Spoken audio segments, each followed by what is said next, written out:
Zinedine Zidane was born on June 23, 1972, in La Castellane, a tough housing project on the northern edge of Marseille, France. His parents, Smail and Malika, had emigrated from the Kabylie region of Algeria in the 1950s, part of the wave of North African families who sought better opportunities in France but often found themselves facing hardship, discrimination, and poverty. The family lived in a small apartment in a neighborhood that was often stigmatized as a place of crime and struggle, yet within its walls there was warmth, discipline, and a strong sense of identity. Zinedine, the youngest of 5 children, grew up in an environment where resilience was necessary, where pride in roots was important, and where dreams often had to fight through the harsh realities of life. From a very young age, Zidane was drawn to football. The concrete squares of La Castellane became his first stadium, and the walls of the buildings his first opponents.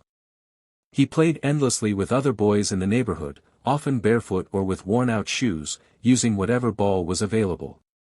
Football was not just a pastime, it was an escape, a way to express himself, to carve out moments of joy amid the difficulties of life in the banlieue.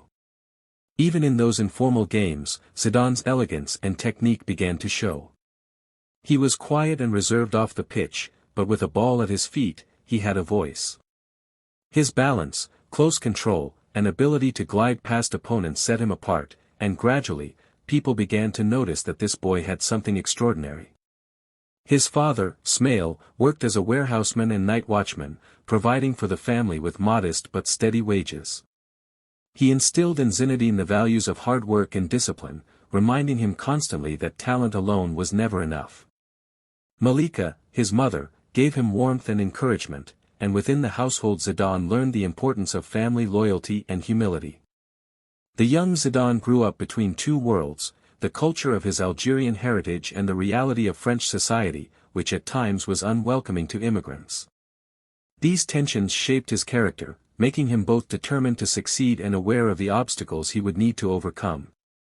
At the age of 10, Zidane joined his first football club, US Saint-Henri, a local team where he began to play in a more organized environment. His skill was evident immediately, though he still carried the rawness of a street footballer. After 2 years, he moved to So Septimes Les Valens, where his development accelerated. Coaches there recognized his natural technique, his exceptional vision, and his ability to dictate play even at such a young age. Zidane often stayed after training to practice longer, working on his control, passing, and awareness of space. For him, football was more than a dream, it was a calling. In 1986, when Zidane was just 14, his talent brought him to the attention of scouts from Escan. They invited him to Jo.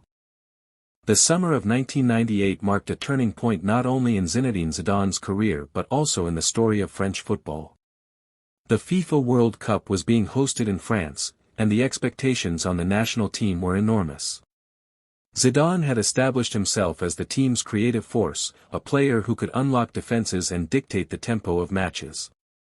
He carried the weight of a multicultural nation on his shoulders, embodying both the pride and the divisions within French society. The build-up to the tournament was filled with anticipation, and Zidane, while calm on the surface, understood the magnitude of what lay ahead. The group stage was solid for France, but Zidane faced early adversity. In the second match against Saudi Arabia, he became entangled in a scuffle and was sent off for stamping on an opponent. It was an impulsive act, born of frustration, and it left Zidane suspended for the next 2 matches. Critics pounced on the incident, questioning his temperament and reliability, and suddenly the player who was supposed to lead France was watching from the sidelines. Yet, true to his nature, Zidane responded with resilience. He returned in the knockout stages with renewed focus, determined to make amends. France advanced steadily through the tournament, their defense resolute and their attack effective. Zidane grew in influence as the matches became tougher, but it was in the final against Brazil at the Stade de France in Paris that he delivered the performance of a lifetime. Facing the reigning world champions, Zidane rose above the pressure and etched his name into football history. 2 first-half goals, both headers from corners, stunned the world. Zidane, not particularly known for aerial ability, had delivered on the biggest stage imaginable. France went on to win 3-0, and the images of Zidane celebrating with arms raised became immortal. For the first time, France had won the World Cup, and Zidane was the symbol of that triumph. The victory reverberated far beyond football.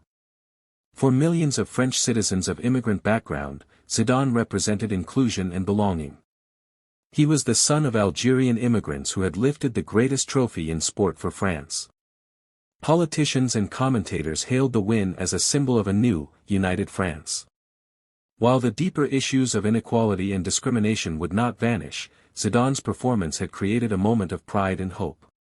The quiet boy from La Castellane had become a global icon. Following the World Cup, Zidane's status soared. He was awarded the FIFA World Player of the Year in 1998, cementing his place at the top of world football. At Juventus, he continued to orchestrate play with elegance. Serie A was unforgiving, filled with defensive masters and tactical battles, but Zidane's intelligence and creativity consistently found ways to unlock opponents. He helped Juventus win another Serie A title and reach consecutive Champions League finals in 1997 and 1998, though both The 2006 World Cup in Germany became Zinedine Zidane's grand stage for one final performance. At 34 years old, many thought he was past his best, but Zidane had returned to the French national team to guide them through the qualifying campaign, and now he was ready to lead them into what would be his last tournament. France entered the competition with modest expectations, overshadowed by younger, more fancied teams. Yet Zidane's quiet determination and aura gave the squad belief that they could go further than anyone imagined. The group stage began slowly for France, with draws against Switzerland and South Korea that left fans nervous. Zidane, suspended for the third match due to yellow cards, watched as France narrowly advanced. Many doubted whether the team could progress past the knockout stages, but Zidane had saved his best for when it mattered most.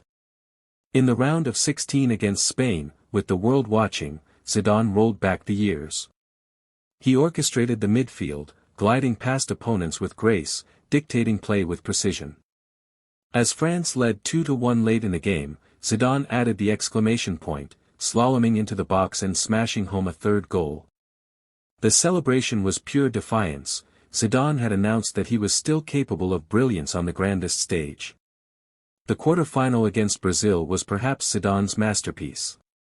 Facing the reigning champions, filled with stars like Ronaldinho, Ronaldo, and Kaká, France were considered underdogs. Yet Zidane delivered one of the most elegant performances in World Cup history. Every touch was poetry. He twisted away from challenges, controlled the tempo, and with a perfect free kick, delivered the assist for Thierry Henry's winning goal.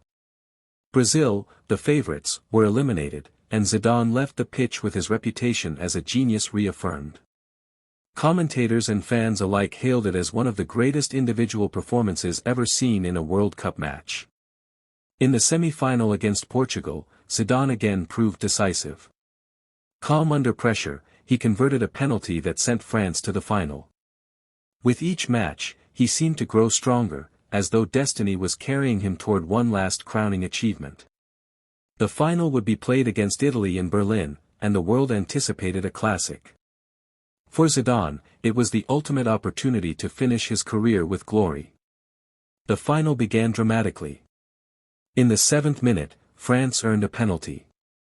Zidane, with ice in his veins, stepped up and executed a panenka, delicately chipping the ball off the underside of the crossbar and into the net.